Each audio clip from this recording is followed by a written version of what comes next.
Hey, Teacher Thoughts here, coming at you with another video. Well, it's fall, and it's time for us to start thinking about ways that we can protect our brand new plants next spring. So as the temperatures cool down and the humidity rises and the weather doesn't get as hot during the day and the fall rains return, as you walk around your garden, you're going to see more garden pests start to emerge, mainly slugs and snails.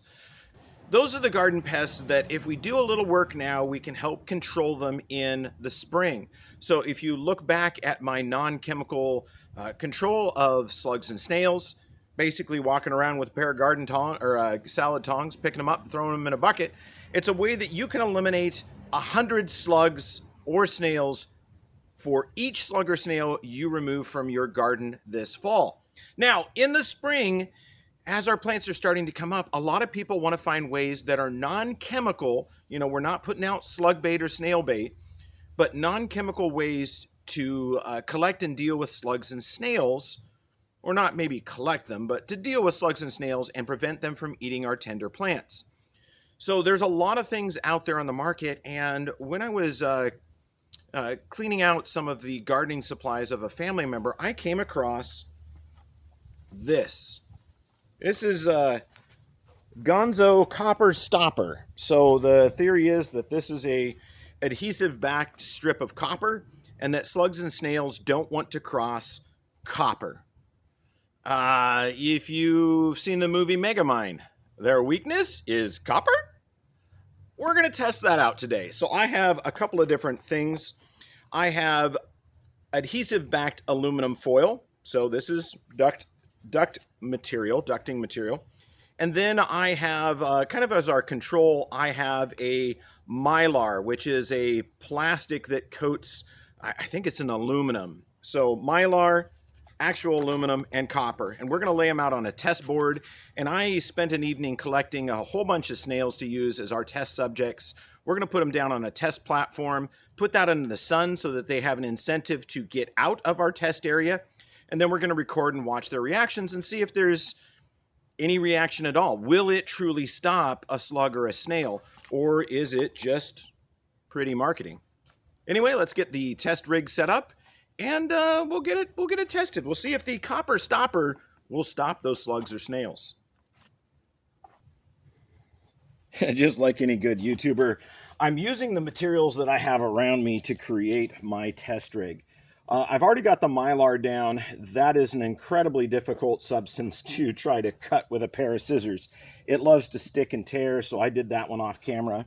But now we're going to go ahead and put our square of adhesive-backed aluminum foil. So this is the duct sealing material that you would get for HVAC work. I've kind of pre-opened these. We're going to try to make as close as we can to similar sized boxes. So we're really looking at the reaction of the slug or snail. Is its path averted? Does it decide that it doesn't want to go that direction, or does it just travel at a normal speed as if nothing ever happened?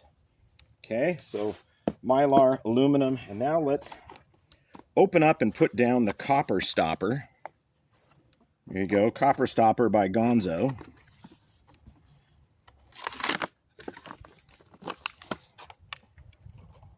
First impressions, if that's not tape, this is covered by something. I think there's some sort of plastic over it. Okay, let's try to score it and see if we can get access to it, because if it's truly plastic coated, that won't do any good. Maybe that is just a plastic coating to keep it from oxidizing. Okay, there we go. There's something plastic that came off. Does it feel like metal? It does feel like metal. And we're going to just make our square like we did the other one.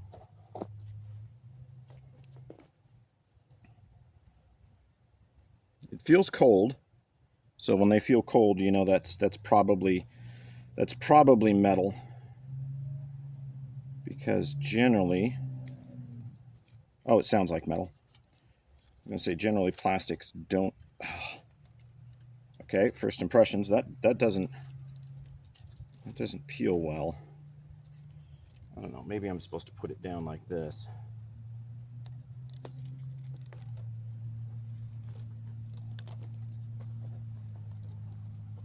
Seem to be missing a portion of our copper stopper. It's okay, I will put it back.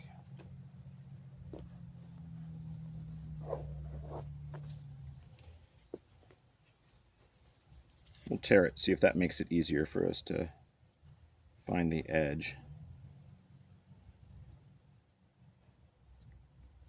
Nope, it does not.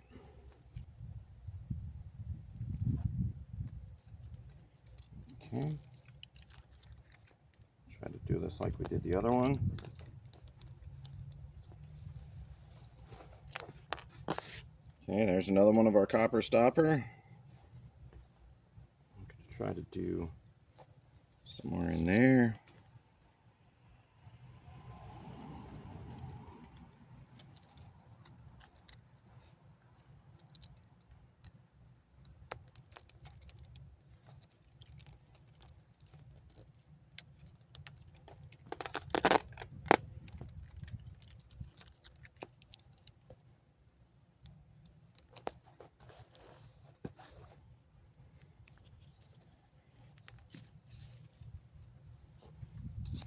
I will say, I would think that a difficulty with using this material for stopping slugs and snails is what do you apply it to in your garden? This is a foil tape. I mean, you can't just put it across the ground. You'd have to put it on a board or a piece of metal or plastic or something like that. Okay, so there are our first test pieces, our test squares. Let's make sure you can see that. So we have our mylar, which is a plastic-coated aluminum. We have our aluminum duct tape. So this is a adhesive-backed aluminum foil. And then we have our adhesive-backed copper. Let's go ahead and move our test rig out to the sun. So the idea is that they like to be out at dawn and dusk and in the night. They don't like to be in sun. They like to go to safety. This is a white surface, so highly reflective, so it should be stimulating their optical receptors that they need to get to shade. So we're going to go ahead and put them on there. This is one of our test subjects. This is an imported invasive snail. I believe these are not native. I think they've kind of come around to the U.S. through a lot of garden plants. So we're going to use these as definitely our test subjects. Hopefully this isn't too long of a video, but good thing I will do some creative editing. Okay, so I'm going to get a couple of these out, and we're going to try to put them in their test areas as quick as possible. And I'm going to just start going down the line adding snails, and we can time individually how fast each of these snails is. Okay, we'll try to put them in the center.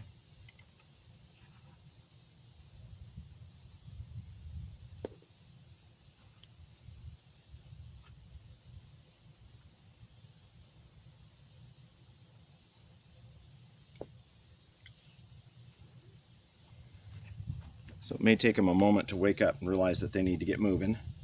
I can see that their eyes are out on all three of them. The one that we woke up first seems to be moving first. Look at his eye stalks are way out there. He's looking for a way out of this. The other two are probably going to need to warm up a little bit. So we'll do several different versions of this. Okay, he's heading for the mylar. Seems to be shying away from the mylar. I wonder if that's just the intensity of the reflection of the light. Oh, brings in an eye stalk, puts the eye stalk out, hits the edge of the mylar. Doesn't seem to be slowing down at all. So that doesn't seem to be a deterrent.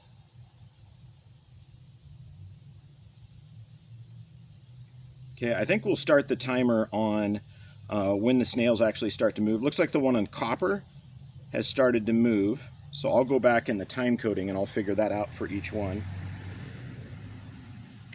Oh, I gotta leave them. I see that it disturbs them when I bump the plastic, so I'll leave them there. Okay, the aluminum foil one is also starting to move. You can see the snail on copper sees the brightness of the light, can see his eye stalks moving away from it. Oh, he's making a diversion. He's turning.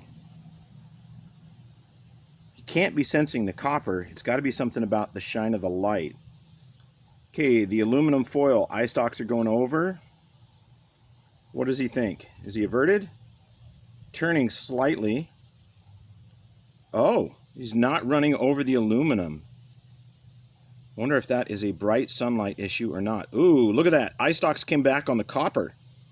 Did not like the copper. Touched the copper with an eye stalk and is now completely turning around. Aluminum foil does not seem to be bothering this snail. He is trucking right over the aluminum foil. Actually traveling the long way across the aluminum. There, he's found an exit. He's going off the edge there. Interesting. The copper one has definitely turned. Doesn't like something. I think what we'll do is we'll put another one. The mylar just didn't seem to have any reaction. Okay, coming up the edge on the copper again. Touches the copper. Ooh, immediately makes a turn. Eye stalks come in again on the copper. Interesting. Attempting to cross again. Eye stalks are coming in. Does not want to travel over the copper. It's traveling right along the edge. Eye stalks going over again. I can see a part of, we're going over the copper again. Stretching out that neck, trying to get all the way over the copper.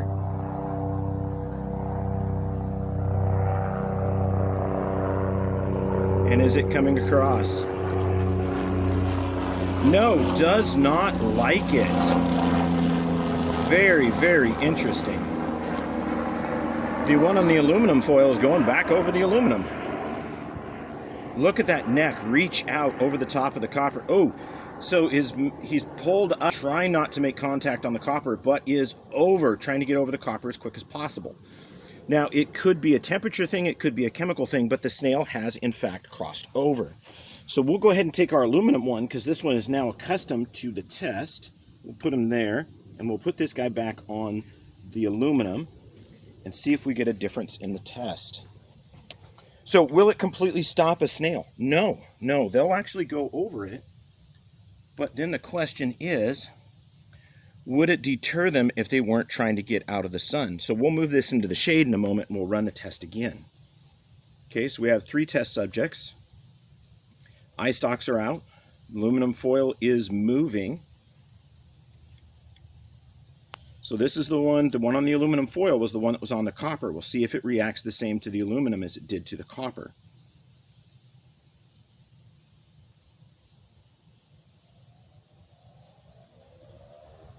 Okay, the aluminum foil one, eye stalks came out, touched the copper, and then retracted.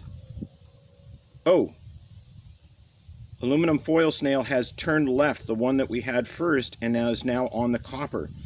The one that was on the copper has decided to go completely over. There is something about this aluminum, or the copper, that snail does not like. Look at the reaction. Does not want to go over it. Aluminum foil, our control metal, does not seem to bother, but for whatever reason, the copper seems to be a problem. I can see a lot more slime coming off the bottom of the snail on the copper. That is something that, the question is if they put enough slime there, will that then protect them from the copper? Now, I see that it's a deterrent, but it hasn't stopped the snails from going over it anyway. And the question I would have is, over time, would they get accustomed to it? But yeah, definitely changes in how that snail is going over the top of the copper. Okay, let's go ahead and give these a rest. Okay, I see the one on the mylar is going differently.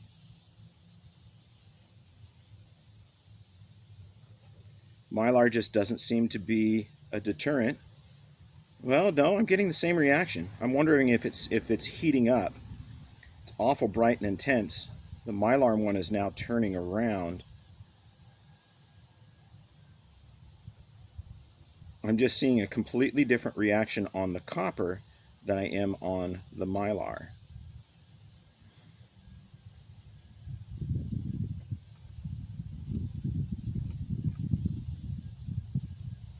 I think the eye stalks are coming in from the intensity of the reflection. Yeah, it doesn't seem to be a stopper on the mylar.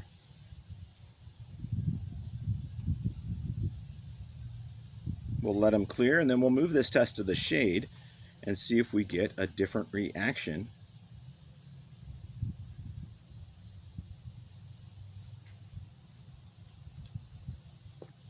All right. Okay, we'll move this back into the shade. And we'll try this experiment one more time.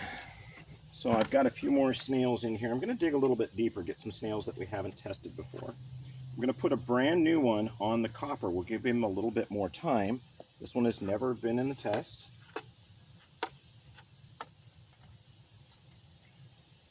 Likewise, neither of these other snails. So we'll see if shade makes a difference.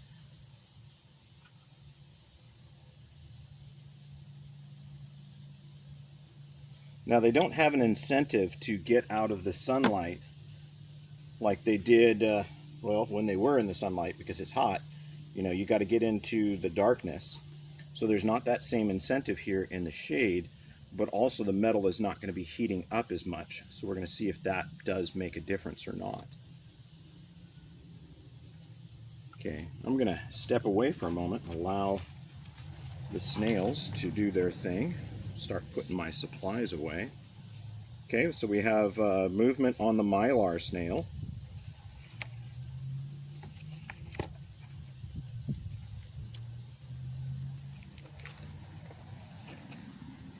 Definitely has woken up and wants to leave.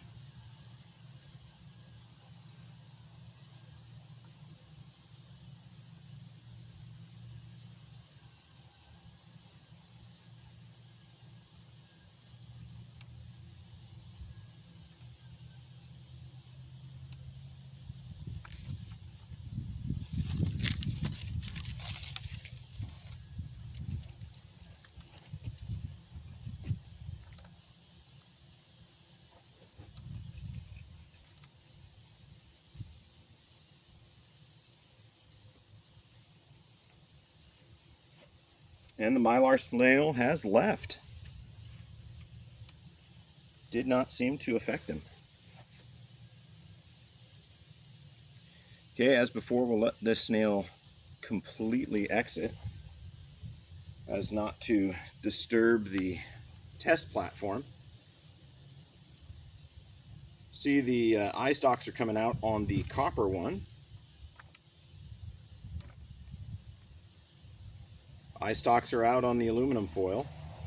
See if we get some forward movement.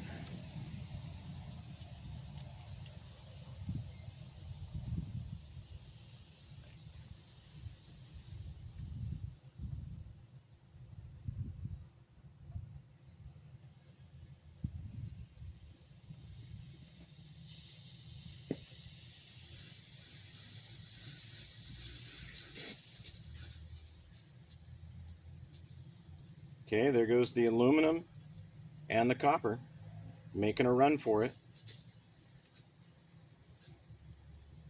Snail on the copper is approaching the edge. Do we get the same reaction? Ooh, a retraction of the eye stalks.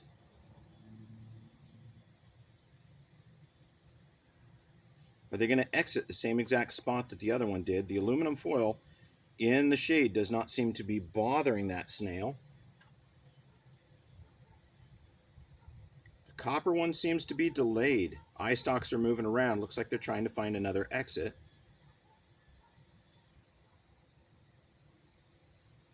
Now I can see there's a little discoloration on the copper where the previous snails have run over it. Looks like there's a little bit less oxidation. Wondering if the slime from the snails has something to do with that. The copper one has definitely turned around away from the copper. Snail from the aluminum is heading directly towards the copper. We'll see if there's a change in path when it reaches the copper.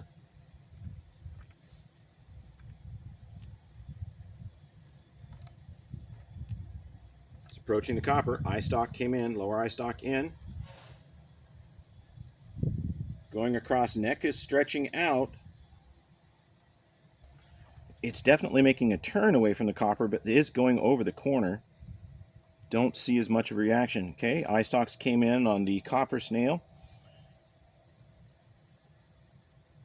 Still reaching out. There goes the neck, trying to reach out beyond that copper.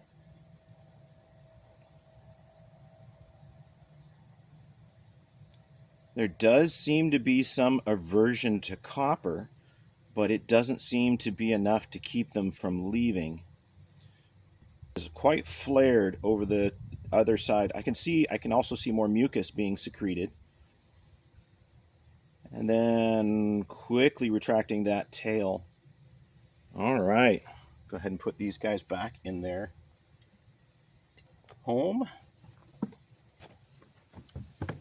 All right, so what do I think about copper as a barrier for slugs and snails? So we tested the mylar, the aluminum, and the copper. The snails all exited on all three materials, but I did see a noticeable aversion to the copper. Now, what I'm going to do is I'm going to wash this off, and I'm going to test it again later tonight. And I'll do another video on that and see if it actually inhibits them in the act of feeding. If it's something they'll just avoid, or if they're having to escape, will they go over it anyway? That is definitely a question there. There's an aversion, but it will not completely stop them. So it's more of a copper delay than a copper stopper. So yeah, and I also have questions. As that copper oxidizes, is it going to change in how it acts? How will this hold up over time? Definitely something that we're going to have to test later or early next year in the spring and see if that helps at all. And maybe we'll use some more test subjects there to see if they'll continue on up into the plant and feed on them or not. Anyway, I thought this would be a very interesting test. And as soon as I found that material in my family members' garden supplies, I thought, you know what, I am going to try that. I'm going to experiment and see, because I've been a big skeptic of things like this. Salt rings, I know work, but those kill your plants. Copper, I don't know. I was pretty pessimistic. I was very surprised to find some reaction. But anyway, I hope you've enjoyed this video. I hope you learned something, and I hope it has also piqued your curiosity to the point where you want to subscribe to our channel and like our video, because there are new videos coming, more information, more exploration in the garden and agriculture. Remember, this is an ag channel. It is not just a greenhouse channel. That's just what we've happened to be on right now. We will change it as the seasons roll. But anyway, I hope you learned something. I hope you enjoyed. Ag Teacher Thoughts out.